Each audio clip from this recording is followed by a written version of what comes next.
Hey guys, welcome back to another video. I am super excited away because a few weeks ago I released a video talking about how none of my tortoise eggs hatched in the year 2023. I think I had like 15 different eggs that all failed to hatch out, and I was kind of bummed about it, but you know, I didn't let it tear me down too bad. I haven't hatched out a tortoise of my own in over 2 years now. It's been crazy. The last tortoise I actually hatched out were redfoot tortoises, but when I moved from Knoxville, Tennessee over to Chattanooga, I actually sold off my adult group of redfoot tortoises because we were actually getting a smaller place. And now that I have a house, I could probably fit them now, but I have been working really hard with Herman's tortoises. So you guys probably saw in that one video, I showed my incubator, we had 3 eggs in there. Well, about a week after filming that video, and I believe this was actually the same day that Brian Barczyk passed away, we had an Eastern Herman's tortoise hatch out of the egg. So without further ado, this is this tiny little tortoise that hatched out about a week ago. This is seriously so exciting. I have not hatched an animal out in so long, and after having a pretty rough year of not hatching anything, I'm so happy to be able to finally say that I've hatched a tortoise in a very long time. Now, Eastern Herman's tortoises, although they're very common, a lot of them are actually imported. And if you see them at the pet stores that are around 4 inches big, that is because that's the legal size they have to be before they can be exported out of countries and imported into the US. There are a lot of people who are captively breeding them, which I think is great. And now I'm happy to say that I have a captive bred baby here. So she is temp sexed for a female, but I won't guarantee the sex of her. And she will be up for sale after she has gained some weight and has been eating healthily and has made it past this initial really fragile stage of her life. Now, and to my mind, being a responsible breeder is one of the most important aspects of keeping reptiles. So I am gonna mark her progress as she is moving through life. So first, I'm gonna get a weight on her. So she is currently 11 grams. So she's 11 grams right now.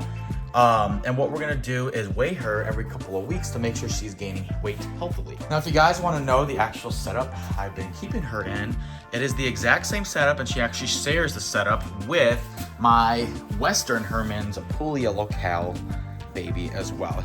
She's a little bit bigger, but not so big that they've been aggressive towards each other. I've been keeping an eye on it just to be safe because obviously we don't want them fighting, showing aggression, any of that matter. But it's a very simple setup, but it's very effective. And this is actually a setup that I got from Garden State Tortoise. So what it is, it's a quarter tub. I think it's 66 gallon or 66 quart, my apologies, I don't remember for sure.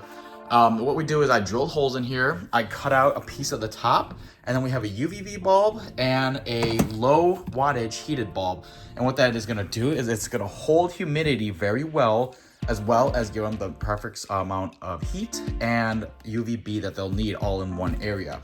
I do change out the UVB bulb about every 2 months just to be safe because the coil bulbs aren't really as, I'd say, powerful. They're directed in one area. And then their substrate is about 4 inches deep, and it is a mix of Repti soil, a little bit of cypress mulch, some sand, and I added some coconut coir in there as well. They have a very shallow water dish, so if they were to flip over into it, they don't have a risk of drowning. And then they just have this little hide that I just flipped a tortoise over. They have this little hide that I cut out, and this is actually just from a little mushroom box. So they actually don't really use that because they spend most of their time burying down into the substrate. Now, before I get a bunch of people saying, "Oh, Sam, this is a terrible setup. It's so small. They can't do anything. There's no stuff for them to do. It's small. They can't have a thriving life in here." This is not about having them have a bunch of different stuff to climb on and all that stuff. This is a setup that many breeders use to help grow animals smoothly and healthily. It is safe. It's secure, it is sterile. I can keep eyes on everything that's going on, and that is the main importance for me. I want these animals to grow up with very smooth shells, and you can see my Western Herman's, her shell is very smooth right now, and that is what I want to continue. It holds humidity well, so this means it's an enclosed environment that I can easily keep an eye on the different parameters for. This isn't going to be a permanent setup. This is only gonna be a setup for them once they get past this fragile stage, and once they get a little bit bigger, I'm gonna upgrade them to probably something like a PVC enclosure that will also remain enclosed so that I can keep an eye on it. This is just to get them for the first couple months, maybe a year. We'll have to see how fast they grow. And this is my first time raising Herman's tortoises up from hatchling, so I got a lot to learn about this, but I am confident in this, and I know people who have been using stuff like this in the tortoise community have had a lot of success with it. So this is something that is going to have for them for now, and then as they continue to grow, they will be upgraded. Now, I do plan on selling my Eastern Herman's tortoise hatchling, the one that I produced myself. So once she's gained a little bit of weight, she's eating regularly, she's healthy, she's got a nice strong shell, she will be up for sale. But I am going to make sure that she is healthy until then. The Western Hermans I'm keeping forever because this is one of my dream species right here. These are endangered in the wild. These are two different species of animals right here. This is Testudo hermani boetgeri, I believe, and this is Testudo hermani hermani. The Western Hermans are a lot more rare to come by, especially a pure bloodline like she is. But the Eastern Hermans are pretty common. Now, I am raising her up. She will be sold eventually once she is healthy. But the Western Hermans will remain in here for the time being. With all that said and done, you know, this is an animal. It's super exciting when you hatch your own animal, especially something like a tortoise, an animal that is, you know, considered so sensitive, basically from the egg until their first few months of life. They are very vulnerable animals.